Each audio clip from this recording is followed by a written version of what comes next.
Today, I'll be going over what, in my opinion, are the most accessible and effective weapon duplication methods as of 2025. If you're looking for item duplications, I've already covered those in my previous video. Link in the description. We're going to be going over two methods today. One for early game and one that's geared more toward the late game. However, before we can get into those, we need to first go over portable culling, since both of these methods will be relying on it.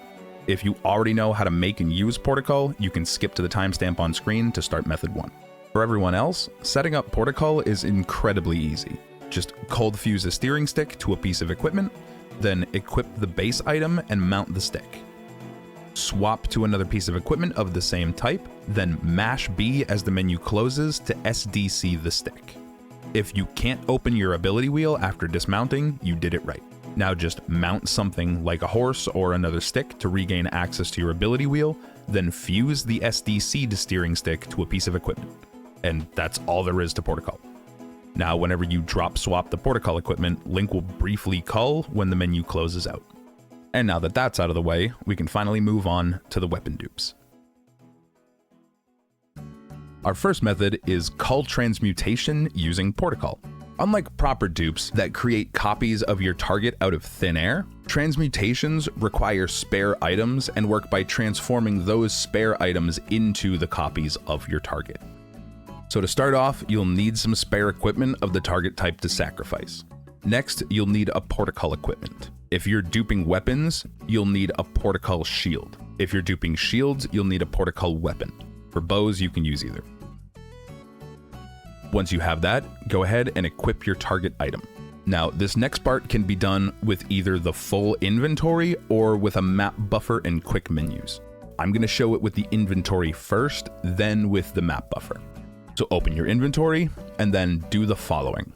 Drop the Portacull equipment, equip another item of the same type, switch to your target equipments tab, and swap from the target to the equipment you're sacrificing. Now you need to pause buffer by quickly pressing +2 times to close and reopen the menu. Now just drop the equipped sacrifice item and close the menu. If done right, your Portacull equipment and a copy of your target item should fall to the ground. To do this with a map buffer, open the ability wheel and hover the map rune.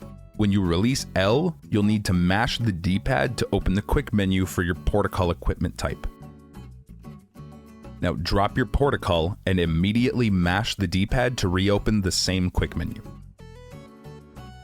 Equip any item on this list, then immediately mash the D-pad to open the quick menu for your target equipment. Now equip the item you're sacrificing and let the menu close. This will cause your map to open up. When it does, press plus, move to the tab for your target equipment, then drop the equipped sacrifice item. Now close the menu, and if done right, your Portacull equipment and a copy of your target item should drop to the ground. So long as you have your Portacull equipment, this can be repeated as many times as you have gear to sacrifice. For method 2, we have overload duping using the wall-less form of Portacull Invizuggle. Yes, I know that sounds like a lot, but it's significantly simpler than you think. Unlike the last method, overload duping is a true dupe. That being said, you will still need some spare equipment. Specifically, you're going to need 16 spare equipment between bows and melee weapons. It doesn't matter how much of each, but you need 16 between the two of them. We're going to be using that equipment for zuggling, meaning you can use any equipment that you already have, since none of it is going to be lost, provided you save when I tell you to. So go ahead and collect all of your spare equipment, and once you've gotten all of that, go ahead and make a Portacull shield. Once that's done, with your Portacull shield equipped, equip a spare melee weapon and a spare bow, and then make a save. For these next steps, I want you to watch and listen to the whole process before you try to follow along with me. Trust me, it's going to make things a lot easier. Open the ability wheel and hover the map. Release L and mash the D-pad to open the weapon menu.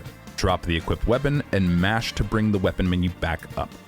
Swap to a new weapon and mash to open the bow menu. Drop the equipped bow and mash to bring the bow menu back up. Swap to a new bow and mash to open the shield menu. Drop the Portacull shield and mash to open the shield menu back up. Swap to a new shield, then let the menu close. This will cause your map to open. Press plus to switch to the inventory, then drop any equipped melee weapon and bow, then close the menu.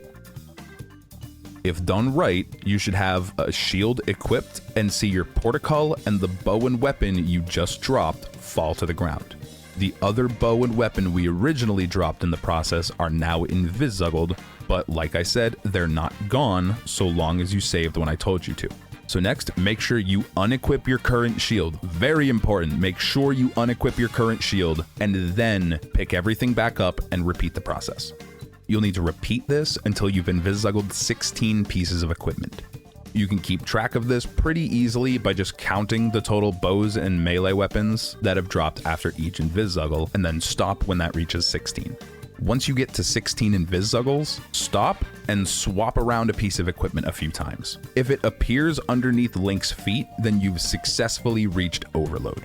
If it never shows up under Link's feet, try jumping and swapping equipment in midair. If you still don't see anything, then you've counted wrong and didn't Invizuggle enough items. Continue your Invizuggling one equipment at a time and swapping until it starts showing up under his feet. Make sure you do not swap your equipped Portacull shield or you'll have to make a new one to continue Invizuggling. Once you've confirmed that you're overloaded, go ahead and load the save we made at the beginning to get all your equipment back. When you load in, you may be missing a few parts, but don't worry about that, that's normal. At this point, duping is as simple as swapping equipment and picking up the one that shows up under Link's feet. That foot equipment is what's called overload dropping. When overloaded, every other time you swap equipment, the item will desync and appear under Link's feet, and picking it up will result in a duplication. And once you're done duping, make another save, and then you can easily get rid of the overload by closing and reopening the game.